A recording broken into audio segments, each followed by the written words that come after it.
네, 오늘 저희에게 주신 하나님의 말씀은 사무엘상 17장 38절부터 40절입니다. 사무엘상 17장 38절부터 40절입니다. 네, 공부하겠습니다.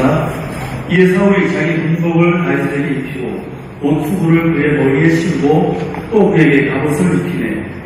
다윗이 칼을 군복 위에 차고는 익숙하지 못하므로 시험적으로 걸어보다가 사울에게 말하되 익숙하지 못하니 이것을 입고 가지 못하겠나이다 하고 곧 벗고 손에 막대기를 가지고 시내에서 매끄러운 돌 5을 골라서 자기 목자의 제구 곧 주머니에 넣고 손에 물매를 가지고 블레셋 사람에게 나아가니라. 오늘은 통신도 주일입니다. 특별히 통신도 주일을 맞이해서 이용호 장로님께서 선택을 위한 가장 중요한 5가지 원칙이라는 제목으로 말씀 전해주실 때 큰을 내봐주시고요. 장로님 나오실 때 응원의 박수와 할렐루야로 인사하시겠습니다. 할렐루야.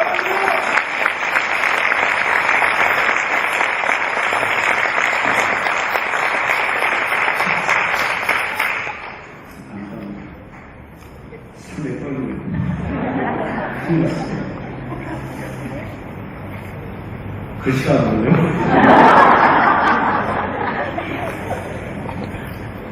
기도하겠습니다. 하나님, 부족한 자가 이 자리에 섰습니다.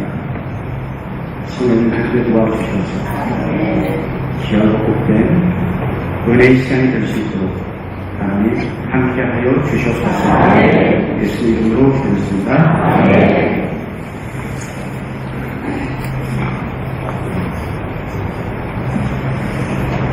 저는 이랬다가 앞뒤가 바뀌었어요. 여기 체크를 하셔야 돼요. 아까 해보면 안 되죠. 그 2주 전에 평신도 주일 오후 설교입니다. 서목사님의 전화를 받고 그거 순종하는 마음으로 준비하겠습니다 라고 했지만 정말 많이 고민되고 걱정되고 힘들었던 시간이었습니다. 잠들고 있는 시간 이외에는 온통 설교를 어떻게 준비해야 하는가. 본문과 제목은 무엇으로 해야 하며 서론과 본론 또 결론 어떻게 해야 하는가. 이 고민만 하다가 일주일이 그냥 다 지나가고 있어요. 걱정되고 힘들었던 주간이었었습니다. 잠들고 있는 시간 이외에는 온통 설교를 어떻게 준비해야 하는가. 본문과 제목은 무엇으로 해야 하며 서론과 본론 또 결론 어떻게 해야 하는가. 이 고민만 하다가 일주일이 그냥 다 지나가 버렸어요. 생각으로 장로인 제가 이 설교를 한다는 것은 우리 듣는 성도님들에게 정말 이건 누를 끼치는 일이다. 그런 생각이 들더라고요. 그 이유 뻔하지 않습니까? 제가 어떤 조직 신학을 연구한 것도 아니고 역사 신학, 실전 신학 이런 것을 알고 있는 게 아닌데 어떻게 하나님의 말씀 본문을 가지고 여러분들에게 설교를 할 수 있을까라고 하는 이유 때문입니다. 그래서 어쨌든 저에게 주어진 이 시간을 어떻게 해야 할까를 고민 중에 그냥 설교가 아닌 제가 지금까지 살아왔던 믿음 생활하면서 제가 경험하고 또 하나님의 인도하심에 대한 이야기를 그냥 나누고 해야겠다 하는 생각이 들었습니다. 저는 지금까지 살면서 그 어떤 임팩트한 그런 간증거리는 없습니다. 그렇지만 하나님이 나의 삶을 인도해 주시고 어떤 선택과 판단을 해야 할 때 하나님이 이끄시고 도와주셨던 그 내용들을 그저 큐티를 나누는 것처럼 준비했고 또 그 부족한 마음으로 이 시간 우리 성도님 앞에 이렇게 섰습니다. 조금은 앞뒤가 안 맞고 좀 어설프고 또 제 주관적인 그런 말씀이 전달되겠지만 이 한 시간이 은혜의 시간이 되었으면 하는 바람을 가지고 있습니다. 그런데 이 말씀을 묵상하면서 또 기도로 준비하고 마지막 원고를 정리하면서 지나온 시간들이 그 흔적들에 뒤돌아보니까 너무 하나님의 은혜고 또 축복이었음에 감사했고 또 우리 가족들에게 늘 미안한 마음을 가졌지만 행복하다는 마음을 전할 수 있는 아주 귀하고 복된 그런 소중한 시간이었음을 고백할 수 있습니다. 오늘 본문 말씀은 너무나 잘 알고 있는 내용입니다. 세상 사람들도 다윗과 골리앗의 싸움은 약자가 강자를 상대로 싸운다는 뜻으로 언론에서도 자주 쓰는 말들이죠. 또 반면 우리 믿는 우리들은 어떻게 알고 있습니까? 골리앗을 상대로 어린 다윗이 하나님의 도우심으로 승리했다라는 내용으로 다 알고 있는 내용 아니겠습니까? 그런데 저는 이 말씀에 한 가지 더 제 나름대로 의미를 부여한 말씀으로 함께 나누려고 합니다. 이 말씀에서 주목하고 싶은 문장은 39절에 익숙치 못함으로 라는 말과 40절에 돌 5을 골라서 라고 하는 이 말씀에 진하게 밑줄을 치고 한번 시작해 보려고 합니다.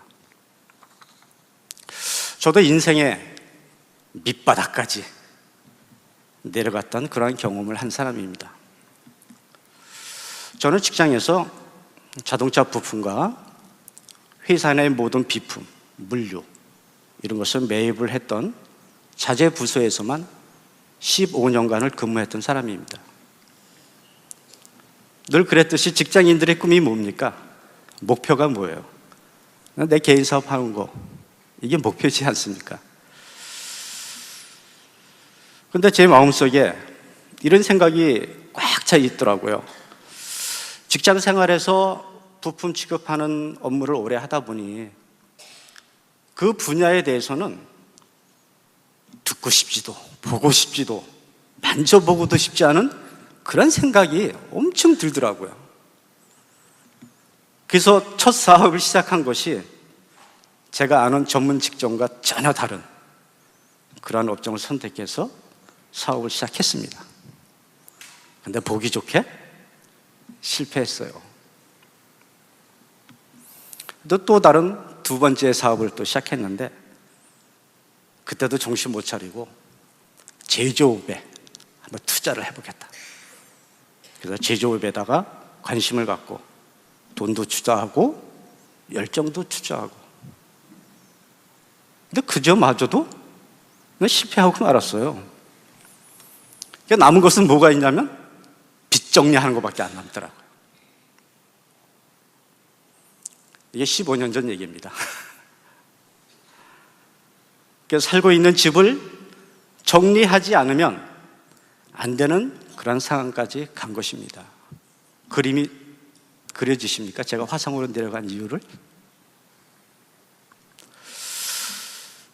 두 번의 사업에 실패를 하고 처음에는 하나님을 무척 원망했어요. 정말 하나님 살아 계시나? 정말 하나님이 나와 함께 계시나? 그래도 살아 계시지 라고 하는 암흑의 긴 터를 지나면서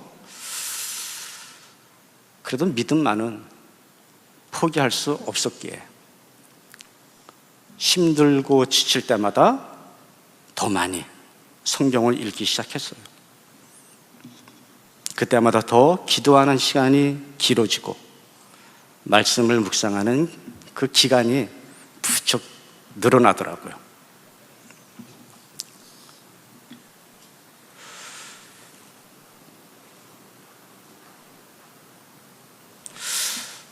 그 중에 오늘 본문 말씀을 묵상하는 가운데 그래서 익숙하지 못함으로 이 문장을 읽는 순간 두 번의 사업 실패, 마지막 세 번째는 뭔가를 해야 되는데 하는 안타까움으로 기도하고 묵상하고 시작했습니다. 근데 제 나름대로 두 번째 그 사업 실패에 분석을 해봤어요. 근데 주변 사람들이 나한테 바라보기를 야, 너 정도 경력이면 손쉽게 벌 수 있어. 또 돈만 투자하면 고생 않고 사업에 성공할 수 있어. 라고 하는 그런 허황된 생각으로 사업을 시작했기에 이게 무너진 거예요. 우리 성경에 보니까 몸에 안 맞는 갑옷을 입고 꼭 제가 그랬던 것 같아요. 또 멋있게 보이려고 투구를 쓰고 또 힘있게 보이려고 칼을 차고 겉보이기에는 그럴듯한 모습이지만 익숙하지 않은 경험 또 비전공 분야를 내 마음대로 정하고 결정하고 그런 교만한 생각으로 사업에 손을 댔다가 실수를 하고 실패했다라고 하는 결론을 얻게 되었습니다. 다시 말씀을 묵상하는 중에 다윗이 손쉽게 돌 5을 골라서라는 말씀에 제가 필이 꽂혔어요. 그래, 평소에 잘할 수 있고 익숙한 것을 해야 골리앗 같은 거포를 넘어뜨릴 수 있다고 하는 건데 나는 너무도 준비 없이 자만했던 나의 모습을 발견할 수 있었습니다. 그래서 이 두 문장을 통해 어린 다윗의 전문성과 그가 처신하는 방법을 발견할 수 있었습니다. 우리 인생, 아니면 제 인생, 오늘은 제 얘기를 하는 거니까 제 인생의 가장 중요한 순간마다 어떤 나름대로 기도하며 선택을 하지만 그것이 과연 하나님의 뜻에 합한 것일까? 나의 성공과 욕심을 위해 하나님의 뜻을 내 마음대로 해석하여 내가 편한 대로 결정하고 선택한 것은 아닌가? 그래서 이러한 물음을 해결하기 위해서 제 나름대로 무엇을 선택하고 판단을 하든지 믿음의 원칙을 정하자라고 하는 그러한 결심을 하고 나름대로 5가지 원칙을 정했습니다. 그 내용이 오늘 제목으로 정한 선택을 위한 가장 중요한 5가지 원칙입니다.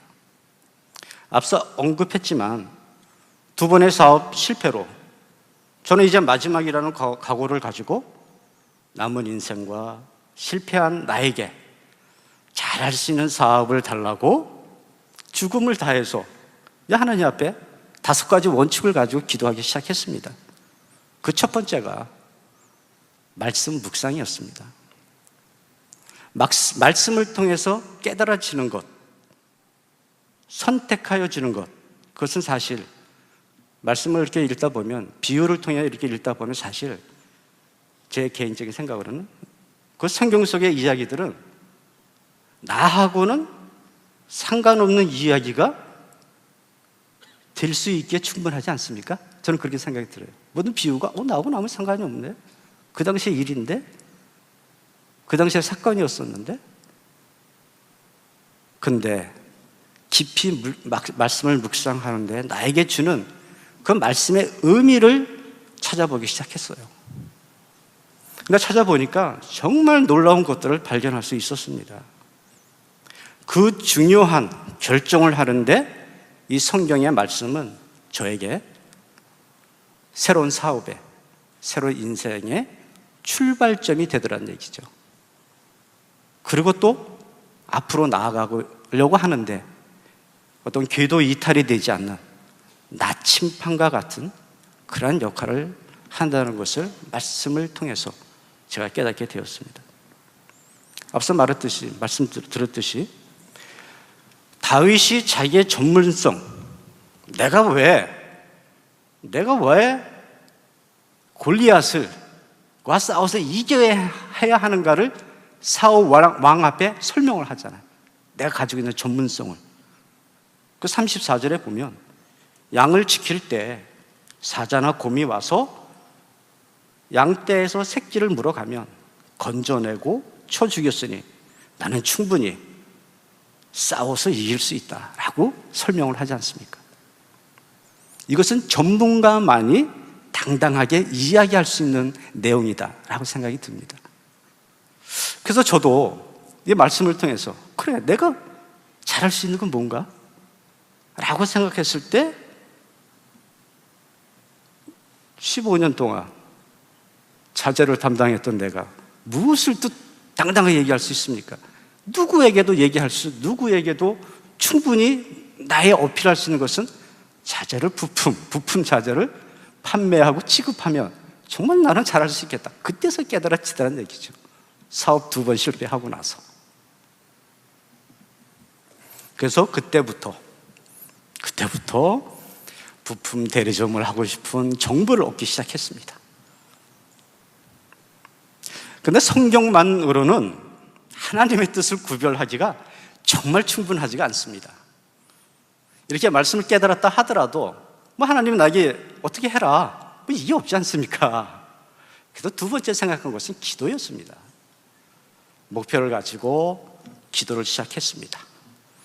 근데 제가 알고 있는 기도는 첫 번째가 그 문제의 구체적인 뜻을 찾기 좋은 방법이 기도다 하는 것과, 두 번째는 그 구체적인 방법의 뜻을 행함의 능력을 얻기 위하기 좋은 것이 기도다. 한 두 가지의 원칙을 가지고 있었습니다. 그래서 이 부품 대리점을 하기 위해 제목을 놓고 기도를 하고 있는데 생각에, 그래, 부품 대리점을 하기 위해서는 누군가를 만나야 되지 않을까? 어떤 정보를 얻어야 되지 않을까? 라고 생각하고 우연찮게 이렇게 길을 걷고 있는데 예상치 못한 곳에서 우연히 만나게 된 지인, 그분을 통해서 르노삼성 부품 대리점에 대한 정보를 얻게 되었습니다. 구체적으로 말씀을 드릴 수 없겠지만 정말 예상치 않은 곳에서, 그래서 그때서부터 르노삼성 부품 대리점 본사를 찾아가고 그곳에서 같이 상의하고 하는데 이미 벌써 경쟁률이 너무 높은 거예요. 그리고 그 당시 제가 갔을 때는 화성 부품 대리점이 전국에서 딱 한 가지밖에 없는, 더 이상 대리점을 안 내준다는 겁니다. 제가 마지막으로 간 거예요. 근데 이미 벌써 저보다 3명인가를 접수가 됐어요. 참 어려움이 많았었지만 준비하는데 어려움 속에서 이러한 성경을 통해서 제가 힘을 얻었어요.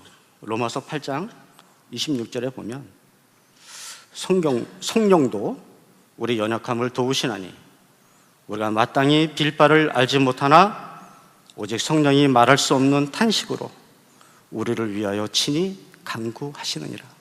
이 묵상이 매번 사람 만날 때마다 외우고 가는 거예요. 계속 외우고 가는 거예요. 묵상이 또 생각나고.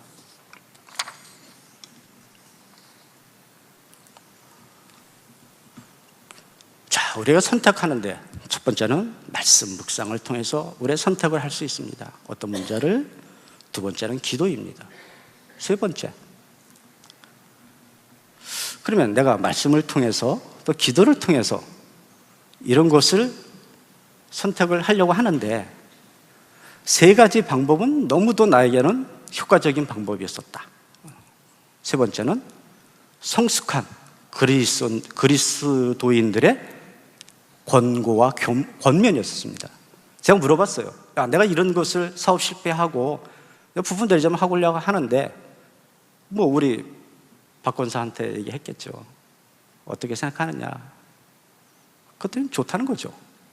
그 주변 사람, 다른 사람들은 쭉 제가 알고 있는 사람들한테 얘기하니까 너무 좋다. 넌 그게 맞는다. 그걸 해야 된다. 라고 하는 것을 깨닫게 됐습니다. 이 결정을 한 후 주변 사람들의 반응이 너무 좋았다는 거죠. 그럼 이 좋았다는 것이 성경 어디엔가 뭔가 암시가 있어야 내가 그 사람들의 권면이 맞다 안 맞다를 알 수 있지 않습니까? 말씀을 묵상하다 보니까 잠언 13장 10절에 보니까 권면을 듣는 자는 지혜가 있느니라 이 말씀입니다.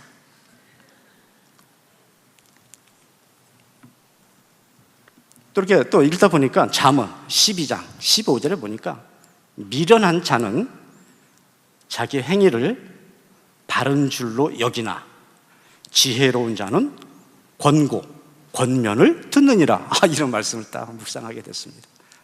그래서 결정하는데 내 주변 사람들의 권면이나 권고 중요하다라고 하는 것이 세 번째로 제가 말씀드릴 수 있었습니다. 그런데 중요한 것은 아무리 좋은 조언을 들었다 해도 그 결정은 제 몫이 아닙니까? 제가 해야 되는 거 아닙니까? 또 결정에 대해서는 모든 책임을 또 제가 져야 되는 거 아닙니까? 더 신중할 수밖에 없다라고 생각이 듭니다. 제가 또 이런 것을 생각하면서 느낀 것이 이러한 아무리 좋은 조언을 들었다 해도 어느 한 사람, 주변에 어느 사람, 한 사람이라도 그거는 조금 재고해보면 어떨까? 나는 이런 생각이 드는데? 라고 하는 사람이 있다면 조금 유보하는 것이 좋겠다 라는 생각이 들더라고요. 그것이 기도 제목으로 또 유보를 해야 되겠다 하는 그런 생각을 가지고 있었습니다. 자, 우리 네 번째, 말씀 묵상과 기도와 성숙한 그리스도인들의 권면, 공부를 들었다 할지라도 이 환경에 대한, 내 주변 환경에 대한 그것을 고려 안 할 수가 없다는 얘기죠. 환경을 통해서 첫 번째, 두 번째, 세 번째를 확인시킬 수 있는 방법이 있더라는 얘기죠. 제가 이 화성이라고 하는 곳에 부품 대리점을 할 수가 있다고 결정됐을 때 많은 사람들이 거기를 힘든 곳인데? 라고 염려했던 사람도 있었어요.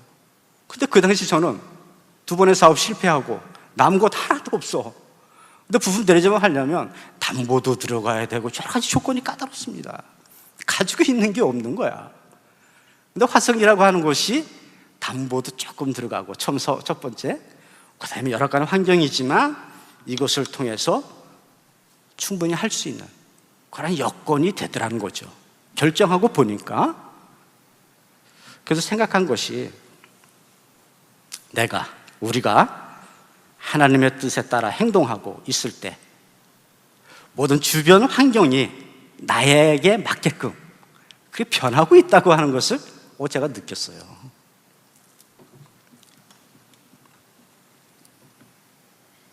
또 중요한 것은 말씀, 기도, 권면, 또 환경에 대한 고려, 이 모두 다 중요하지만 환경은 이 문제에 결정권이 있는 게 아니고 제가 보니까 그냥 확인만 해주는 그런 역할이 밖에 안 되더라. 그런 생각이 네 번째가 들더라고요. 마지막으로 다섯 번째는 첫 번째, 두 번째, 세 번째, 네 번째를 다 선택해서 내가 다 옳고 그름을 판단했는데 내 마음속에 어떤 평안, 내적인 평안이 없다면 이건 조금 고려해 봐야 되겠다 하는 생각이 들더라고요.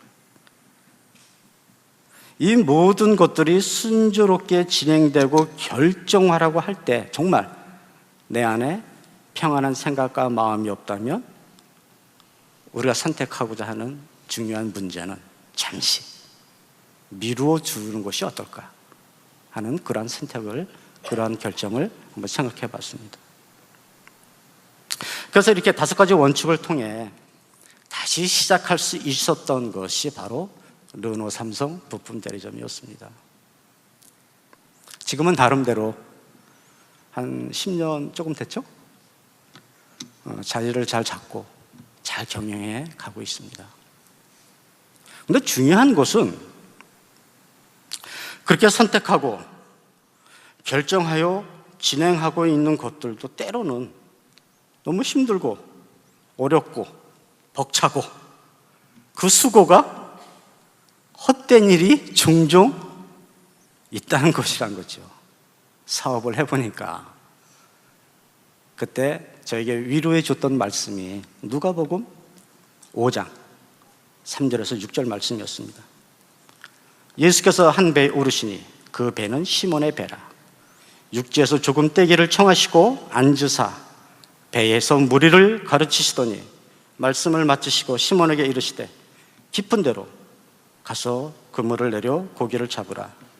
시몬이 대답하여 가로되 선생이여 우리들이 밤이 맞도록 수고를 하였을 때 얻은 것이 없지만은 말씀에 의지하여 내가 그물을 내리이다 하고 그리한즉 고기를 잡은 것이 힘이 많아 그물이 찢어지는지라. 많이 쓰던 말씀이잖아요. 이 말씀에서 그래, 업으로서의 전문가 베드로도 때로는 밤이 맞도록 수고를 했지만 실패하고 또 절망하더라 하는 거죠. 그 때로는 사업을 하다가 실패하고 어렵을 때 제가 이 말씀을 읽습니다. 그 노력을 했지만 고기 한 마리 잡지 못할 때, 베드로가 실패했을 때 베드로가 받은 그 고백은 무엇입니까?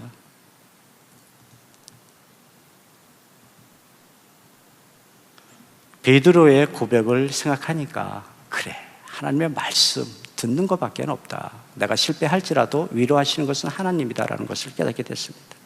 우리들의 생활과 사건과 모든 계획들, 이 모든 문제 해결은 예수님이 나와 함께 하심으로 가능하다는 것을 다시 한번 고백할 수 있었고, 지금 제가 하는 사업과 주변의 환경, 또 자녀들의 모든 문제, 그들의 장래, 이 모든 것은 이 열쇠의 키는 하나님이 가지고 계시다고 하는 것을, 또 하나님만이 하실 수 있다고 하는 것을 깨닫게 되었습니다.